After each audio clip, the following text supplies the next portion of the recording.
We're back. It's collision time. No, I said I was going to do this the other day. I didn't get around to it, but I got to it today. So we had the BCC, Claudio Castagnoli and Willie Yuta versus the FTR. Came out to a time limit draw. It was... the match was absolutely stunning. It was an amazing match between both teams. Time limit draw, I gave it an 8 out of 10. Then Dash Harwood asked for 5 more minutes. Brandon Cutler comes out on behalf of the Bucks to say no.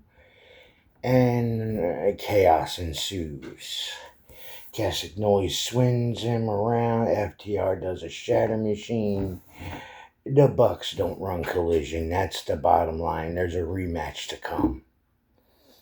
Then they have Kyle O'Reilly talking about how he respects the OC, the Undisputed Kingdom, interrupt, saying they're going to be rooting for him tonight in his match against OC. So you got the Kingdom rooting for Kyle O'Reilly against Orange Cassidy. Then you're going to have Chris Statlander, Robin Renegade.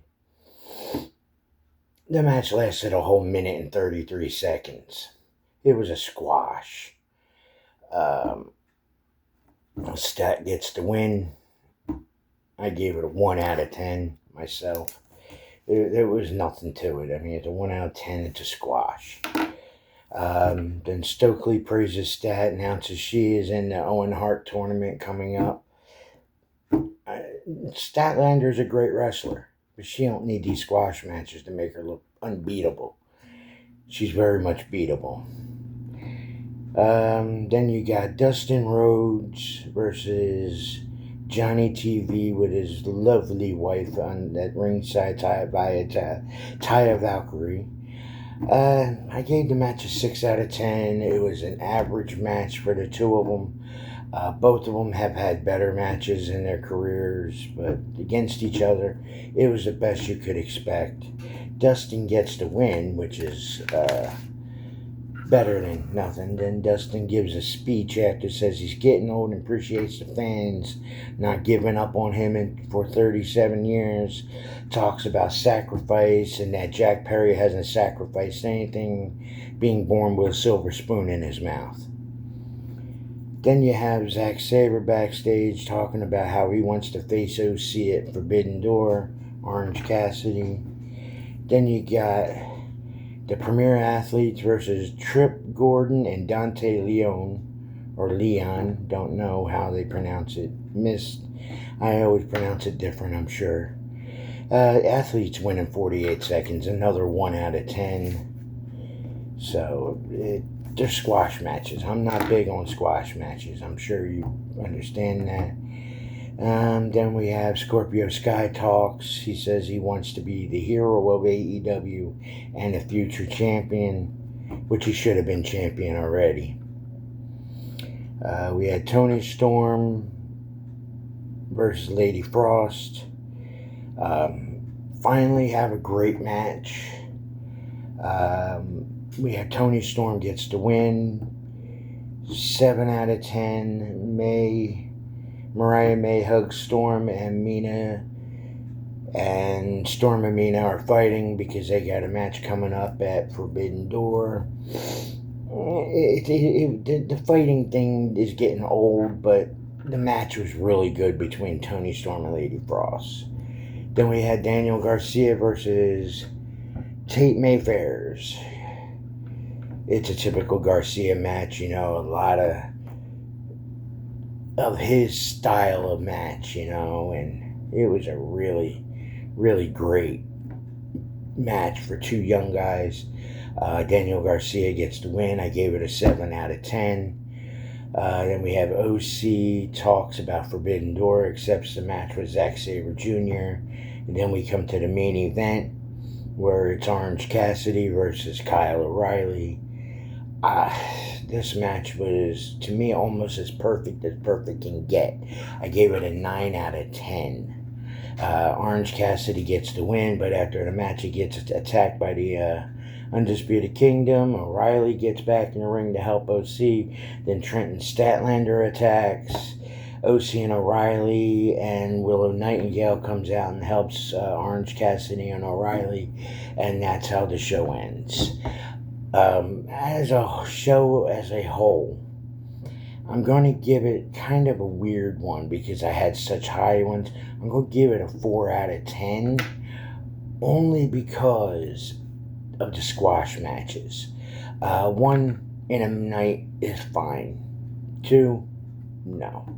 You don't need 2 squash matches, especially for a team like the Premier Athletes, who are nothing compared to the rest of these other guys.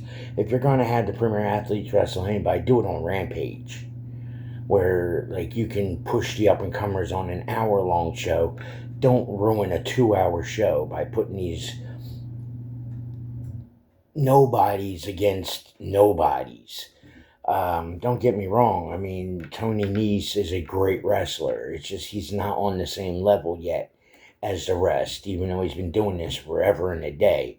You got Mark Sterling. He's a great manager.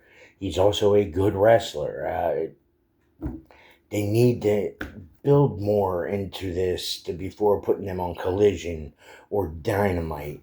They need to bring these 2 shows as their main shows. Like Raw and SmackDown are main shows. They need to build Collision to be to the same level as Dynamite. And they're basically treating it as like Dark 2.0 or Elevation 2.0, which, see what happened to them, right? They're not around no more. Collision won't be around long unless you start treating it like Dynamite, your number 1 show. Rampage should be your Dark and Elevation. Collision needs to be brought onto a higher plane.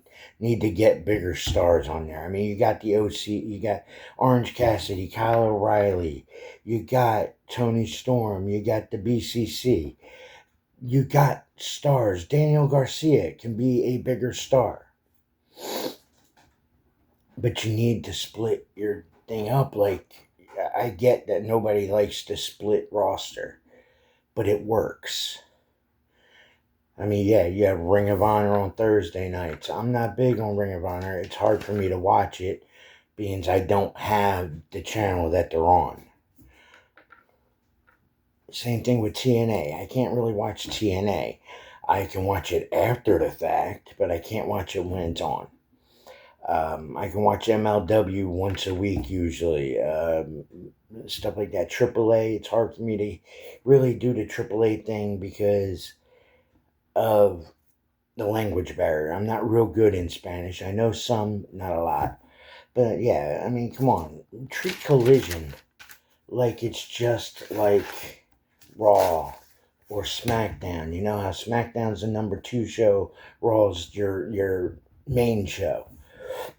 Dynamite is their main show. Make Collision their version of SmackDown. Then you got NXT. I can't get into NXT right now, even though I know more about it now than I have in years. But they keep bringing the NXT guys to the main roster, and it makes it seem like it's just the minor leagues. And to me, that's not good for a brand that is probably pulling better ratings across the board than your other 2 shows. So, with that being said, that's my review for Collision this past Saturday. I hope you enjoy it. My wife asked a question during our WWE thing the other night when we did our weekend review, being we weren't able to do Raw earlier in the week. We're going to be doing Raw later today. But what is your opinion of this Liv Morgan and Dominic Mysterio storyline? Let me know down in the comments. Leave me a message. Hey, join my Discord. It's in the description. We'll see you soon, alright? Like this video. Comment. Subscribe, please. I really would love to build this channel. I'm not looking for money because any dollar I make on this channel would go back into the channel just to make it better. So with that being said, that was my Collision. Peace. Love your brother. Love one another. See you next time.